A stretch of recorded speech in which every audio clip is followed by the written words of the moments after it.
topic in the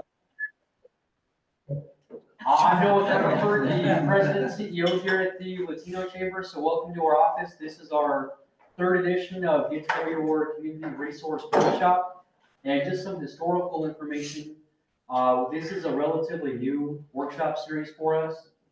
The last couple of years, we hosted an event we called the Small Business Summit, which basically had tons of presentations in a conference style format all in one day, but we wanted to spread that out throughout the year since so much changes and it's real hard to get people in the same room all day. So we wanted to spread those out and give more dedicated time to each topic, because all of the resources we have in Pueblo could talk days on end about what they do, what they provide, who they serve. But today we have SCEDD, Leslie and Tracy from SCEDD. But before we hear from them, let's go around the room and introduce ourselves. So say who you are, your organization, and title. So I will start here on my right, and then we'll work our way back. Hi, everybody, and hi to everyone on Zoom today. My name is Aiden Martinez. I'm the Business Development Coordinator here at the Latino Chamber. Thank you. Go ahead. So good morning, everyone. I'm Tracy Gutierrez. I am the Senior Program Manager with Southern Colorado Economic Development District, and I am also a past chair on the Board of Directors here at the Latino Chamber.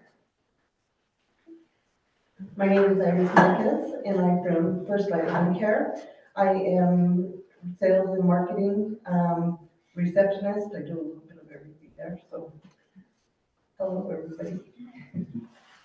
Good morning, everyone. My name is Martin Gorga, and I am a financial advisor with Edmund Jones Investments, and also an ambassador with the Latino Chamber. Good morning, my name is Freddie Martinez. I'm with Farmers Insurance Agency. Dulcinea Garcia, go by Dulce. I'm also an agency owner with Farmers Insurance. I'm Catherine O'Grady, coordinator for the Southern Colorado Small Business Development Center. Brian Estrada, Executive Director for the Southern Colorado Small Business Development Center and ex officio board member for the Latino Chamber. Oh, and I am an ambassador for the Latino Chamber.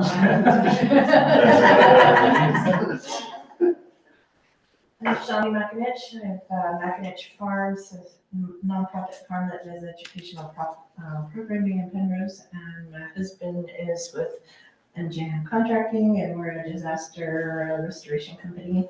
And Cisco is actually our chief estimator, so that's how we started getting involved with the Latino Chamber. So that's me. Buenos dias, todos juntos. Good morning, everybody. My name is Ramon Montoya. I'm the guy behind Ramon Cafe. I'm working on still selling coffee, great coffee from Colombia and the Central and South Americas. So working on that, and I'm also a member here. Thank you. All right, well, let's give a warm welcome to Leslie and Tracy with SCEDD. One person on Zoom.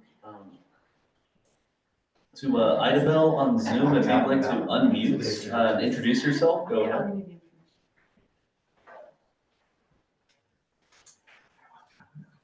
Idabel, are you there?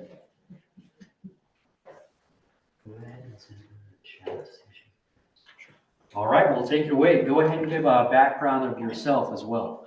Okay. And now the floor is yours. Yes, Isabel Diltz. I finally got it off mute. Sorry about that. This is the first time I've ever attended, and I want to see what your program is about. Awesome. Thank you for joining us. Leslie, take it away. Okay. Okay. Oh, that's my purse sneezing. I should have turned my volume. That should be a. I thought it was cuter than a bell. I don't know. I'll figure. So I'm Leslie Mastriani, Executive Director of the Southern Colorado Economic Development District, or affectionately known as SCEDD. I am having a serious battle with allergies, and unfortunately they're winning. So if I look like I'm crying, I'm not. If my nose starts running, I'll take care of it. The advantages is it may keep me from talking a lot. Because I could talk about SCEDD forever. I love our organization. I love our team. I love working with Tracy.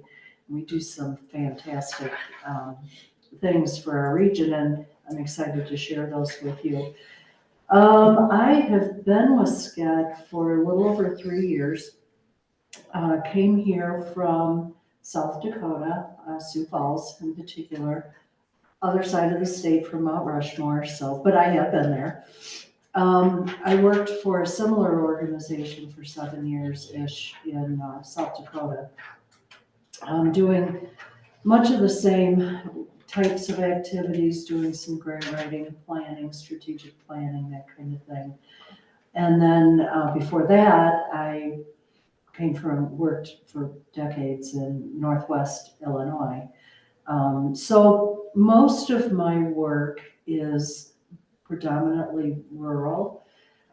That's where we were in Illinois, even though when you say Illinois, you think Chicago. Well, just like when you say Colorado, people think Denver. Not the case. We're very rural in Illinois. Sioux Falls metro area is pretty big, but once you leave that 300,000 people area, very rural, very small communities, very similar to here. So a little bit about SCEDD. And I'll forget that I have slides because I don't usually use them, but I thought I need all the help I can get today. So we work in 13 counties in southern Colorado. We go clear up to Lake County and then on down south. I call it the spine. I don't know why, but Lake all the way down to the New Mexico border. And then we head east, Los Animas, back all the way to the Kansas border, and then up and around. And of course, we work in Pueblo, which is where our office is. We are an economic development district, and people say, what in the world is an economic development district? And it can get very confusing even to people who work for an economic development district. We do not, there are councils of government, there are regional planning organizations, there are a lot of different groups that do similar things, but we are focused strictly on economic development. And we work very closely with those other entities that I just mentioned. We were designated by the U.S. Department of Commerce, Economic Development Administration, or EDA, as an economic development district, and we are one of over 400 across the country, and one of 7 in the state of Colorado. Not all of Colorado is covered by an economic development district, but we're fortunate here, and I'll tell you what those advantages are in a bit. So we, again, work in 13 counties, and we have a staff of 2. So we rely very heavily on our public and private partners to carry out the work that we do. And really what we do is we're more of a support organization. We're not front and center delivering. Think of us as maybe the manufacturer behind the retail. You go to a store and you buy, what's something we all need? I'm not even gonna say eggs. Toilet paper. We all buy toilet paper, we all recognize the brands, we all buy it. We don't sell the toilet paper, we make the toilet paper. And so we support those people who do sell the toilet paper.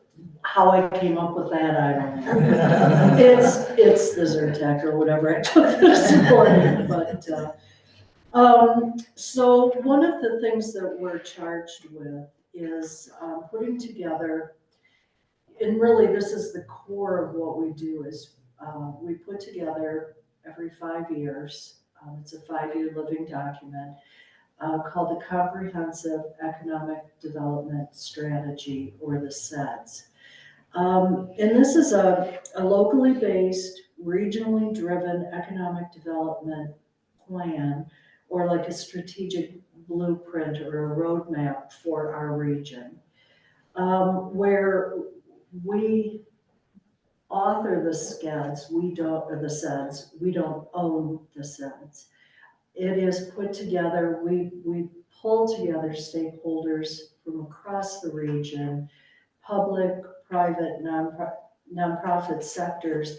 We all come together and take a comprehensive look at where we are today as a region, economically speaking, and where do we want to go from here. And so with all of that input, we put together the SCEDDs. I should carry the clicker with me. But I'm so crazy that I'll. So what the SCEDDs does is, it's a collaborative effort.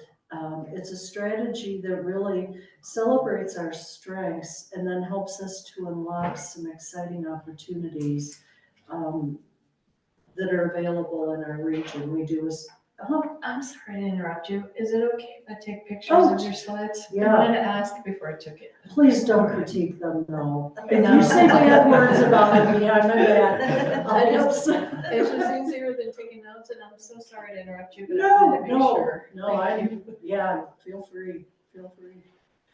I did this morning, so if there's a typo, again, it's the surgeon. So the SCEDDs belongs to all of us. It's on our website, and if anybody wants, I think, how long is it? 400. Yeah, it's over 400. It's a pretty data-driven document. Do we read all 400 pages? Have I read all? No, I have not. But there are action plans or action items that come out of this strategy, this plan. And we use that at SCEDD to kind of guide us as we move forward in the years after the SCEDDs is put together. As you all are encouraged to look at it, read it, some new ideas may pop up. It may break down some assumptions that you have about certain areas of our region. You may assume that this is the driver in this county, and that may not be the case. Yes, it's supported by data, but also more importantly, by our stakeholders in those counties and in those areas that provide us a real, live, realistic look at what is in and what their needs are, so we can address those as we move forward. And we cover everything from hazard mitigation, the business climate, small business environment, agriculture, broadband, because God forbid a day would go by without me talking about broadband, which I'll touch on later. But so what the SCEDDs does, and Tracy can walk you through the website when I wrap up because she's more familiar with it than I am, because she manages the website. So the SCEDDs provides us the foundation for our work plan. This document is approved by the federal government. So when we get done putting this, authoring this document, compiling all this stuff and putting it in a logical manner, we submit it to the feds. They review it, make sure it contains all the components it's supposed to, or actually all the things that it doesn't have, what's not supposed to be in there anymore. So they review it, they approve it, send it back to us, and it's ours. Because we receive a little bit of funding from EDA every year, we have to submit a work plan, and we base our annual work plan on the SCEDDs. We're nearing the end of our current document. So some of the stuff is a little outdated now, but hopefully I can give you some examples on how we've used it and move forward. So we are a member organization. Our members are our counties. And then as a result, those cities in the counties also receive the benefit of being a member of SCEDD. We provide technical assistance to our members. We provide grant writing at no cost to our members and the cities in those counties. We do help them with resource development or do capital stacking, putting funding for projects together, projects that they've identified that they need either through the SCEDDs or through conversation with our members. A lot of smaller communities, this isn't the case in Pueblo because they have a pretty nice, healthy staff who's able to carry out a lot of these things. But you look at some of these small communities, and I'll take, maybe I'll use Beulah as an example, because I know someone that lives in Beulah. Whereas they're not an incorporated community, so maybe this wasn't the best example, but say they need assistance with their water system. We can look for funding on behalf of for Beulah, and we can also fill out that application and we can administer that application. So we're easing capacity constraints that a lot of our smaller communities face. We're almost staff. We don't do anything, we don't go rogue, we don't, get crazy. It's not our money, it's the community's money, and they sign off and approve on everything, but we do the back paperwork, the reporting.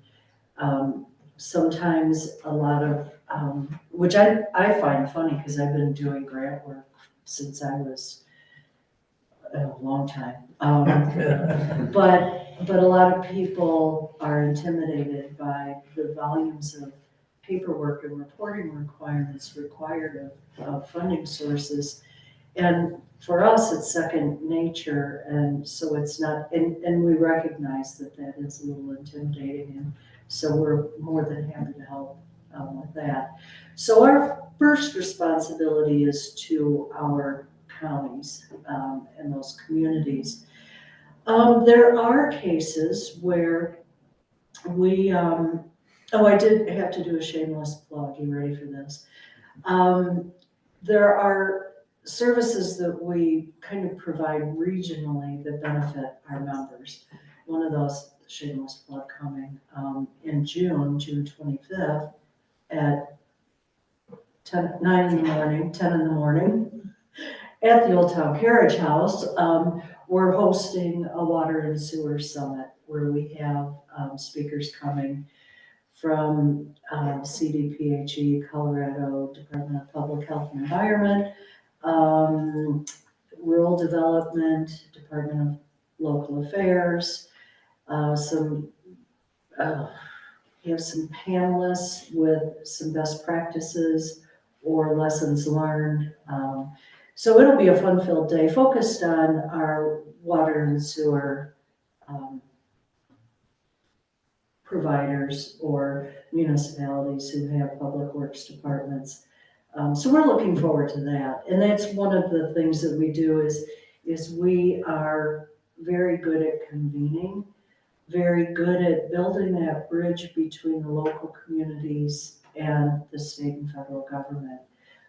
We, again, a day without talking to someone at the state or federal level is like a day without sunshine. And that's what we do is we bring awareness of the state and federal government to our region and showcase the great things that are being done in our region, not necessarily by SCEDD, but by all of us.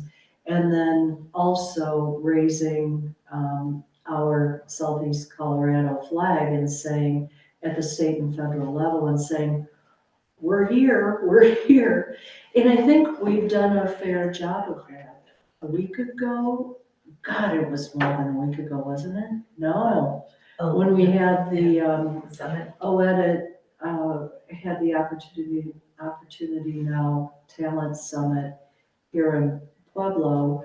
We were very proud to be the host for that event. OEDIT selected us to help with the logistics and to host the event. And that means a lot to me. Not, yeah, it was cool and it was great that we did this in Pueblo, but really it means a lot to me when the state or the feds recognize us in this area.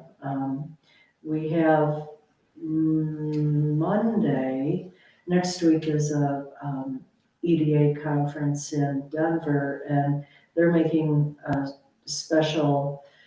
carving out a special amount of time for us to showcase our region. And it's not SCEDD, it's our region, and this is what we are doing in our region. So that's Tracy knows. I'll get to go, oh, guess what? They recognize we're down here. And it's, yeah, I kind of geek out on that a little bit.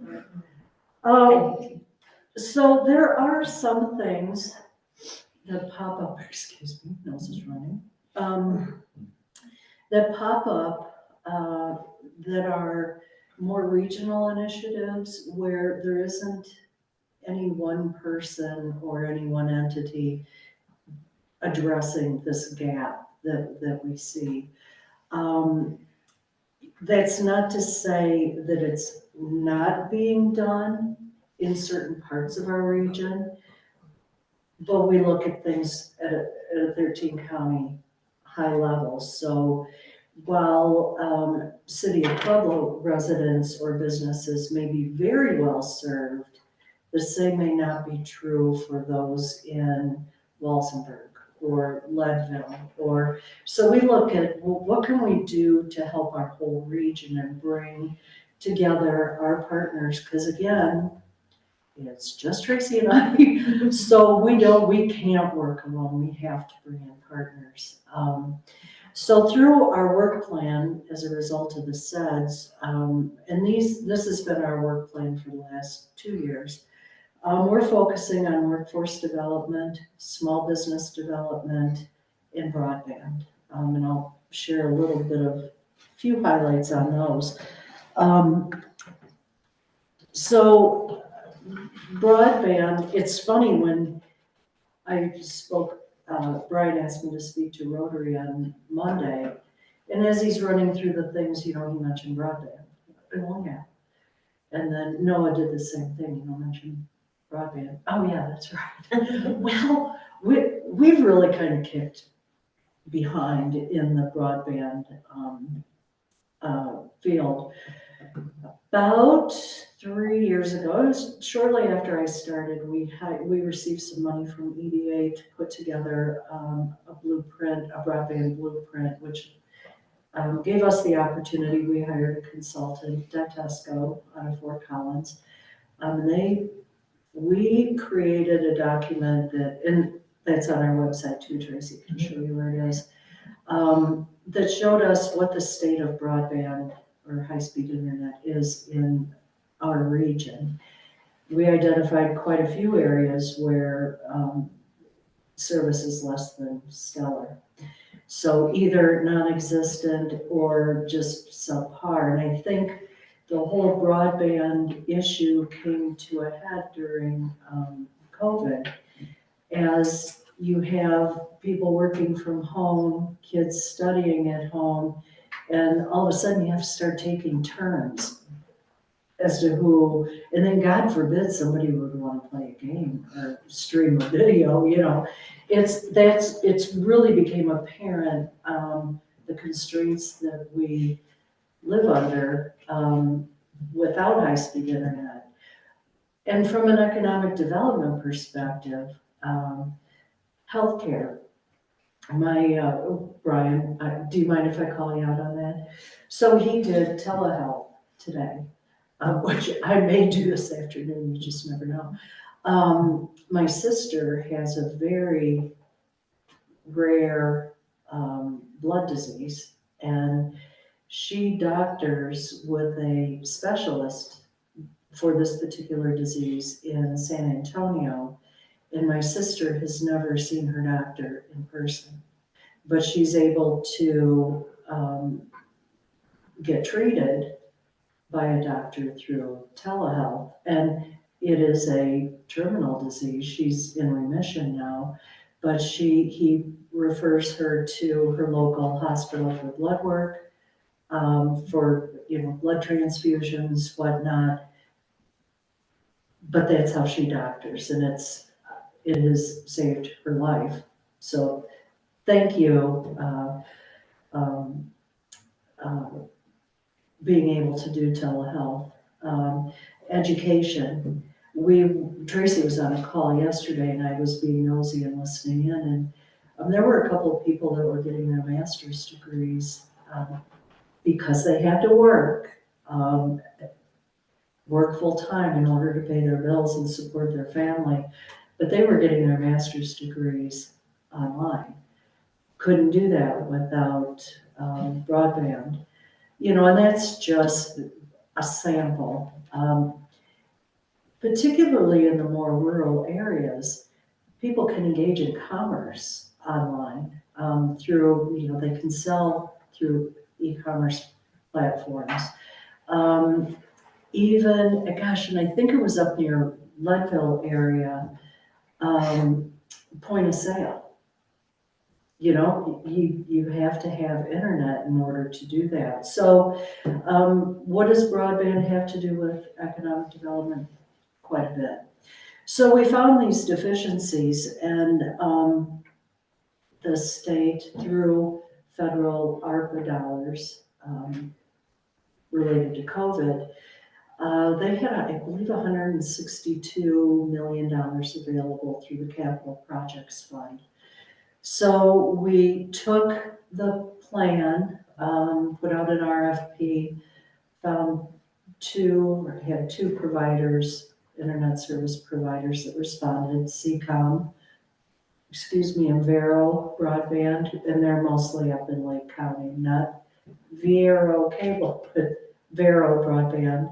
And so we partnered with them and submitted applications. We were funded for 5 projects, and the map is here. And don't miss the little circle up in Lake County. It kind of disappeared in the mountains with the way the map is. But we received $28 million, which is a good chunk of what the state had available. $28 million to bring high-speed internet broadband to these areas, to a total a little over 3,700 locations. So that's 3,700 critical facilities, homeowners, renters, residents who are going to get high-speed internet. What I think is probably more astounding is, in addition to the $28 million in grant funds, those were matched with $7.8 million in private investment. So that's a lot of money, public and private, being poured into our region. We have another 10 projects. So I say, a day without broadband, oh, it's a lot of work.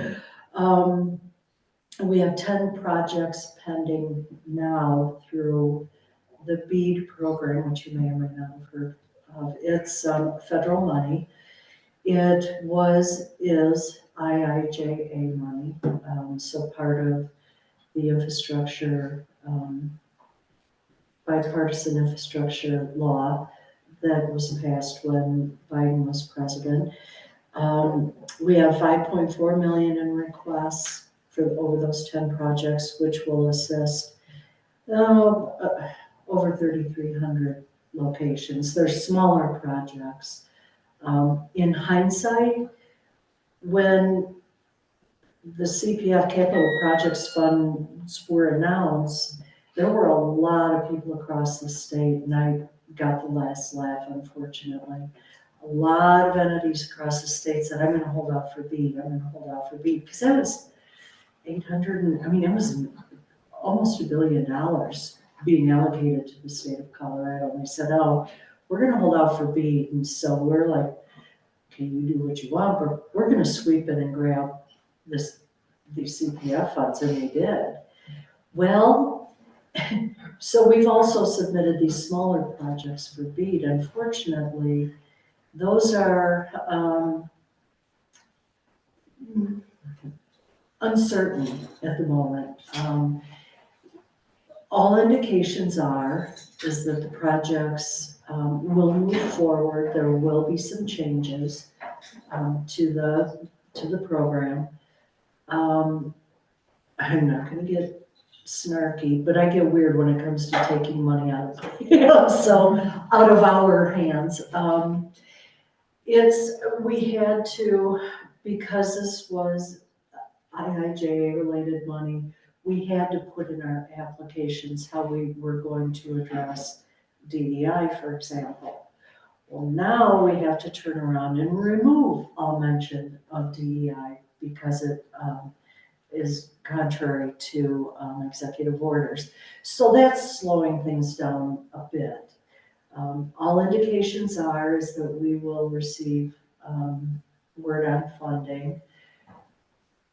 They say midsummer, so I say early fall. I think they're being optimistic. We do know that we've received preliminary approval for 5 of the applications of the 10 that we have in, so I'm cautiously optimistic. Excuse me, I have a question. So you said you taken out DEI component, and so does that mean that that's not in the program that you run, or are you doing it kind of like under the table? This is being recorded. That's all right. Okay, so we can't, and the weird thing is we kind of do it by, it just kind of happens, and so we can't say. Yes or no, okay. We can't say we're specifically going to do this. Okay. But it kind of happens without us having to say we're gonna do it. That's a good answer, thank you.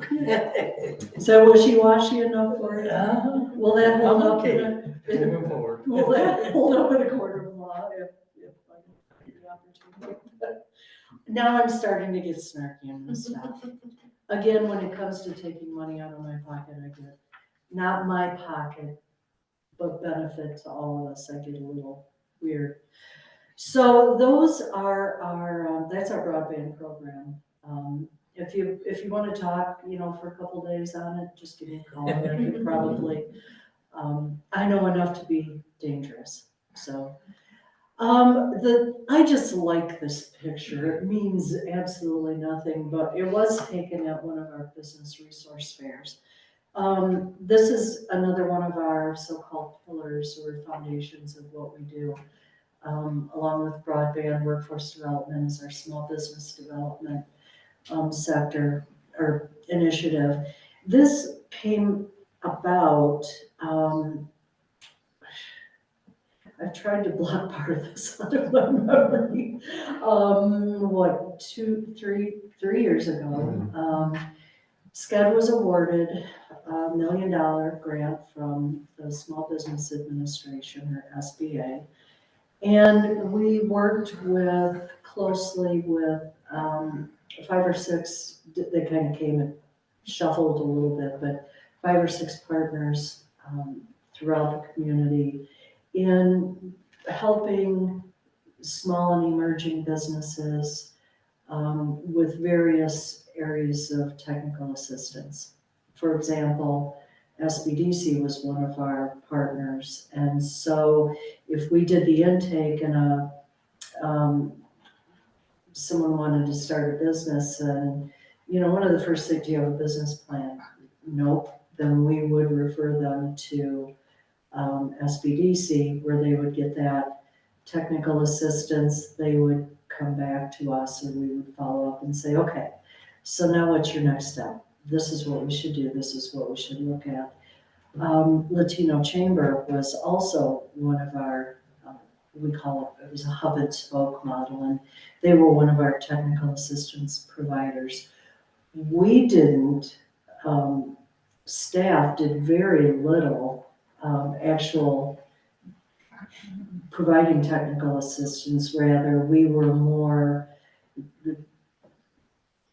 the cop giving directions and saying, oh, this is what you need. Okay, we have just the person for you, and sending them to those people who do know much more than we do about those certain specialized areas. So the funding ran out, and we were still getting calls from people saying, I want to start a business, or I want to grow my business, or I ran into this road bump. And so we started a little over a year ago holding business resource fairs, and I'd exceed my wildest dreams if you all go, yeah, I know about those. I've been to one. If you haven't, that's fine, because we will make you come to one. But those are occasions, events where we have subject matter experts, very similar to our technical assistance providers, who set up a booth or a table at a venue, a public venue, and they are there to provide some high-level information to those who attend. Anybody is invited to attend. We target, of course, those small and emerging businesses. They come, they can, if they have absolutely no interest in obtaining capital, which you show me someone who isn't interested in obtaining capital, and I'll show you, but they may not have a need for e-commerce. Maybe it's a service delivered, or a service plumbing and heating or something like that. They can come and pick and choose who they want to talk to. It's an open house type thing, so they can spend as little time as they want, or as long as they want, until we say, we gotta shut the doors. So we've held them in City of Pueblo, Pueblo West, Rocky Ford, Lamar, and Ordway. Our next one is, we kind of took a break over winter just because of travel and holidays and craziness. So our next one is at the end of May in West Cliff, and then we'll be holding those periodically. We have them scheduled or in the works for Buena Vista, Leadville, Eads, Trinidad, Springfield, and town of Los Animas. And we may sprinkle a Pueblo West, somewhere closer to Metro, because it's been a while since we've done one in Pueblo. So watch for those. Also, kind of related is we started a scale-up program. One thing that we noticed during Navigator and during our conversations with economic development providers and other business leaders is there's some fantastic programs out there for those businesses, entrepreneurs, those who want to start their business.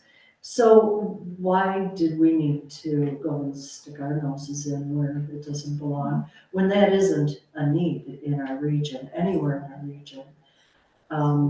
An overriding need, I should say. But there is a need, we discovered, for those businesses who are in business and are looking at either creating a sustainable model, or they want to grow, and they're at that point where they can.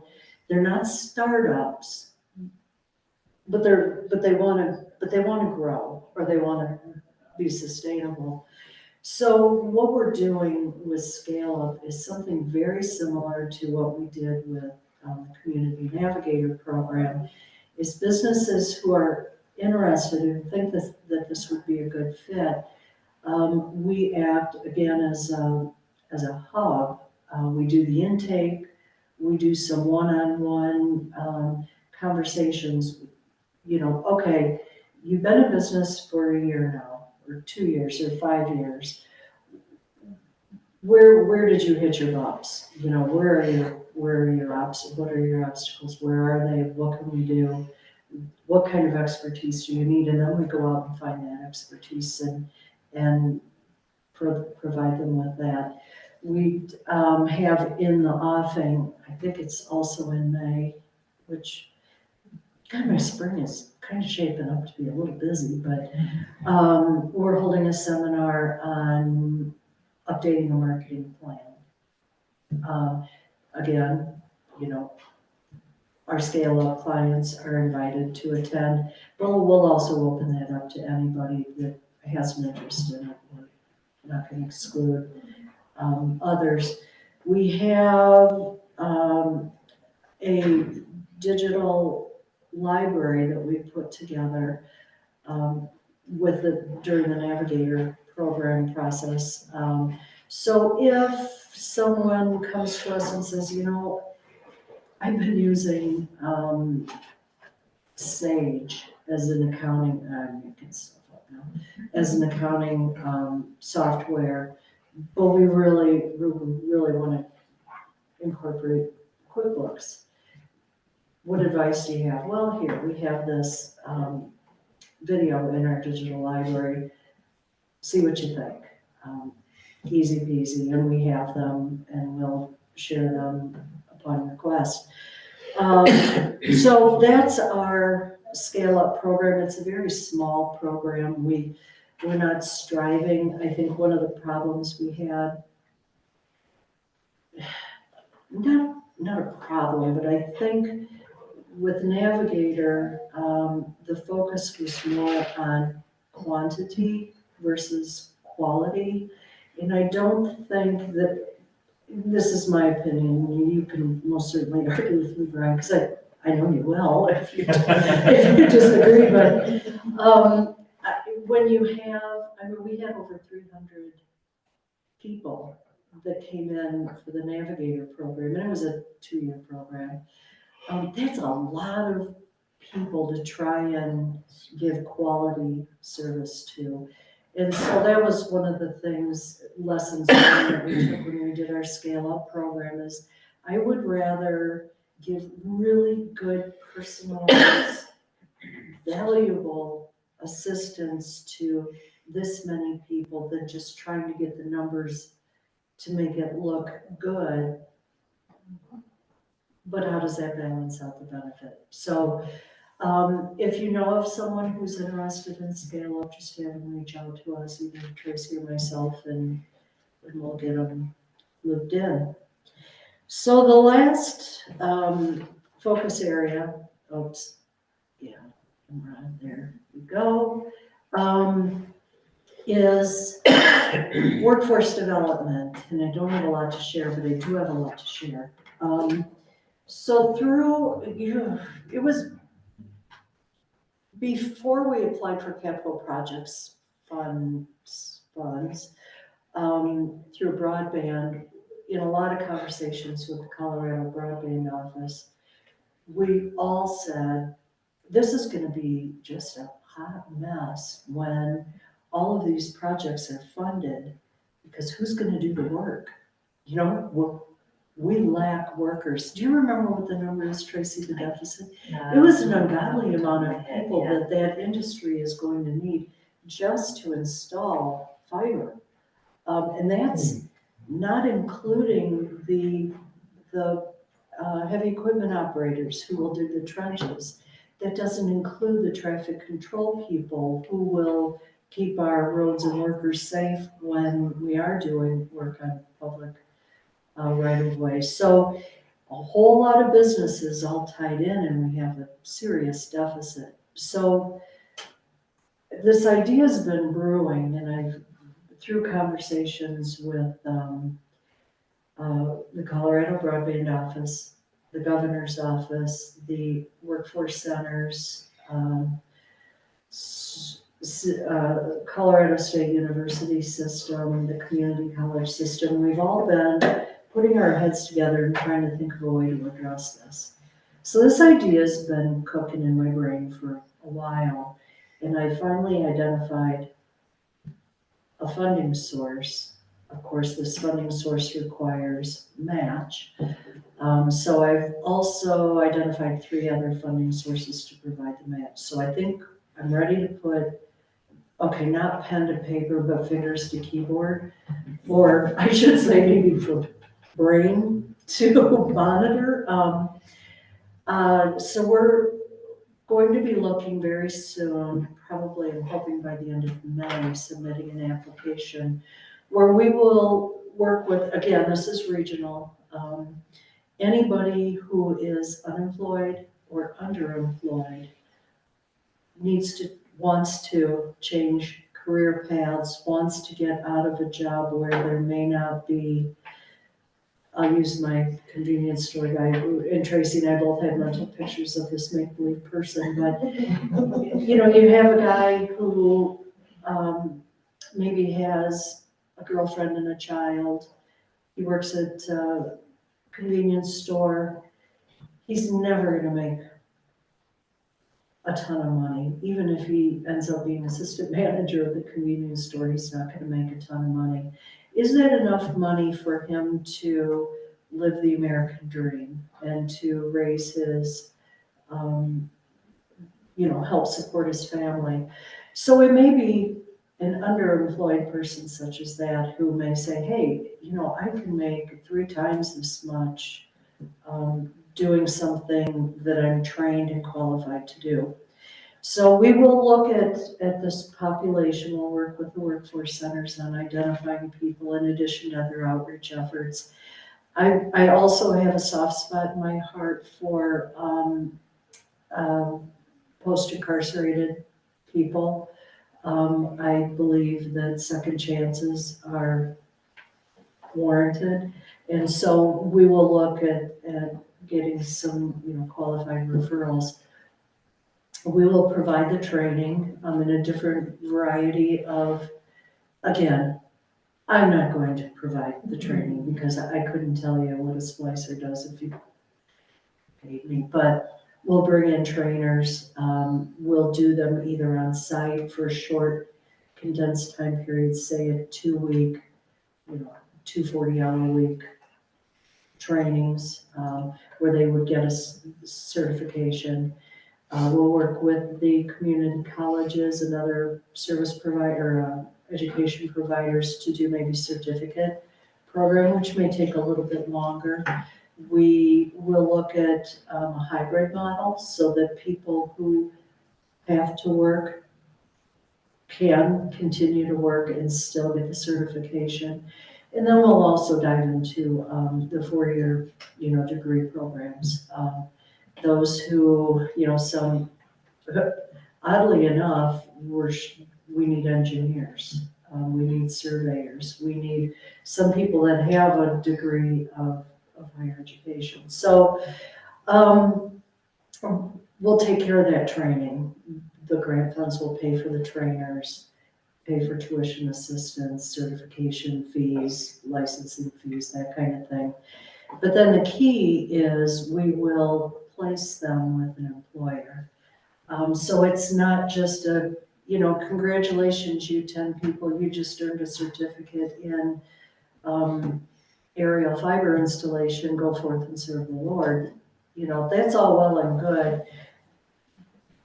But we're working with, we've identified some employers who will then do a combination of on-the-job training, continued training, and then they'll hire them for permanent employment, as long as they show up on time and do what they're supposed to do. So it's a pretty comprehensive thing. I'm looking at maybe running for 2 years. I don't know how many people because I don't have a budget yet. And that's what we're hindered by, is how much money, we can ask for the world, but we have to match it.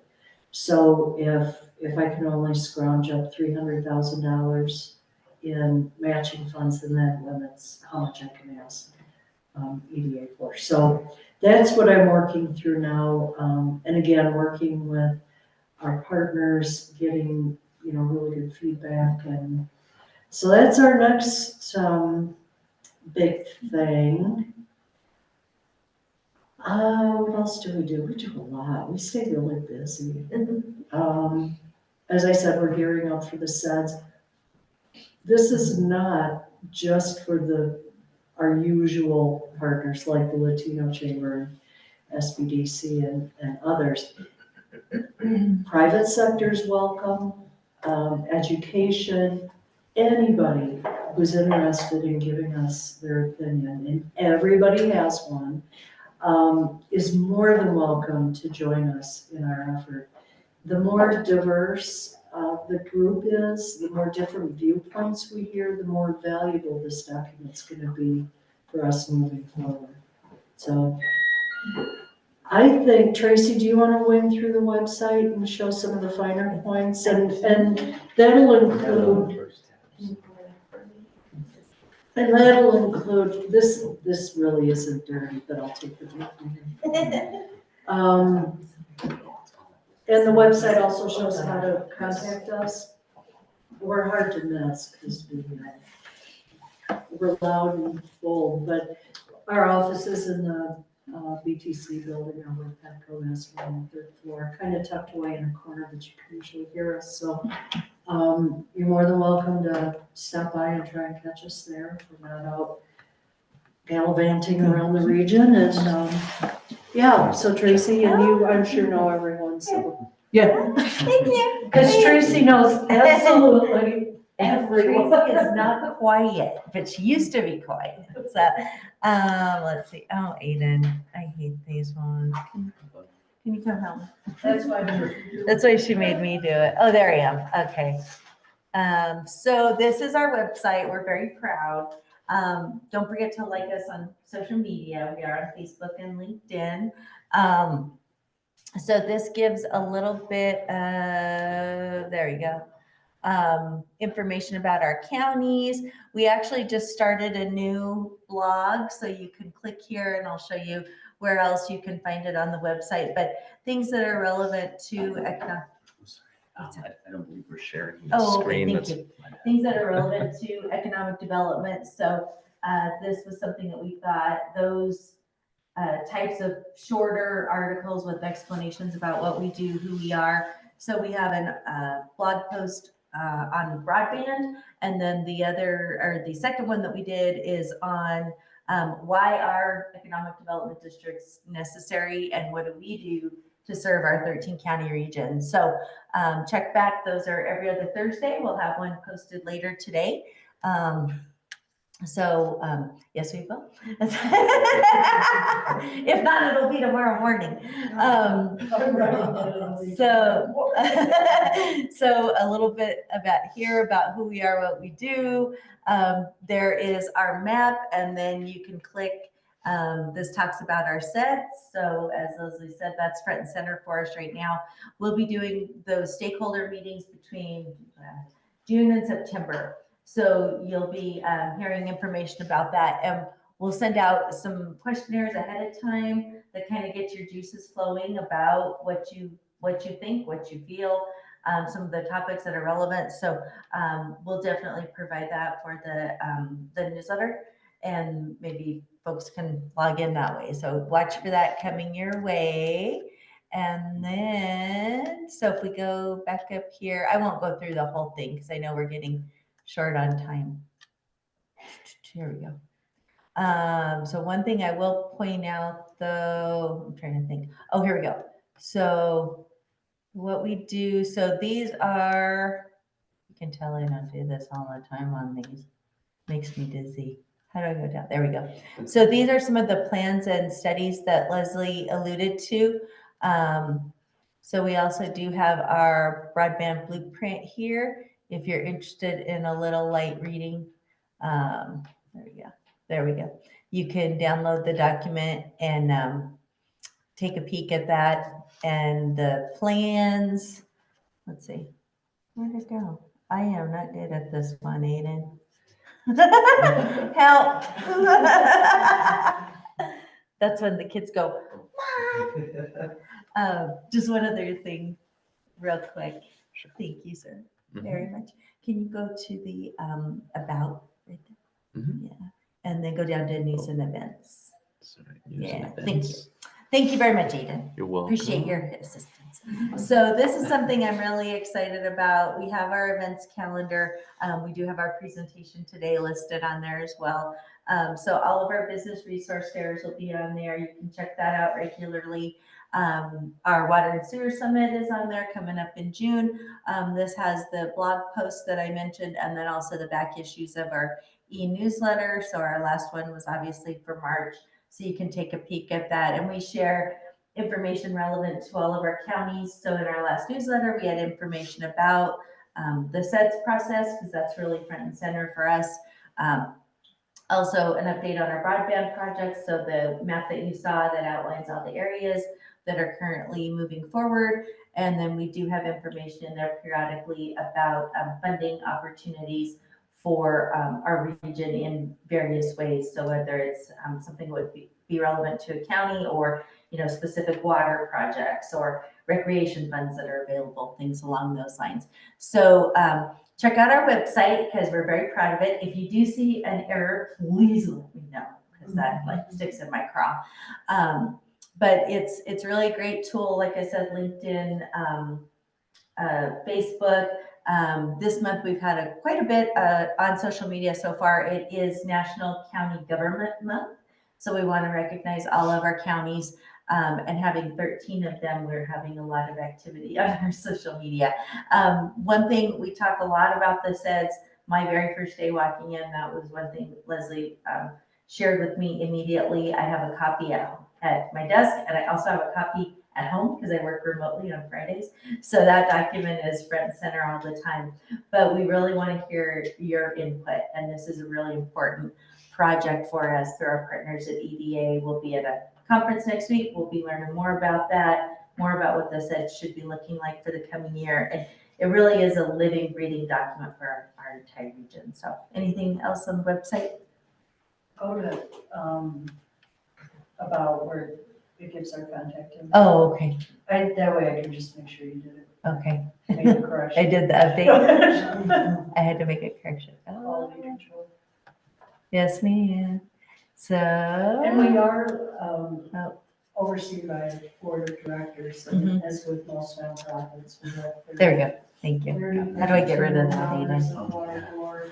And mostly made up of representatives. See, I'm trying to do it on there instead of on here. So there's our contact information. It's very easy. It's either Leslie at SCEDD or Tracy at SCEDD. And if you call our office number, we're number 1, number 2. And then see, if I do it this way, I'm better, Aiden. I don't know, maybe not. Number 2, I'm sorry, but that just. You're number 1.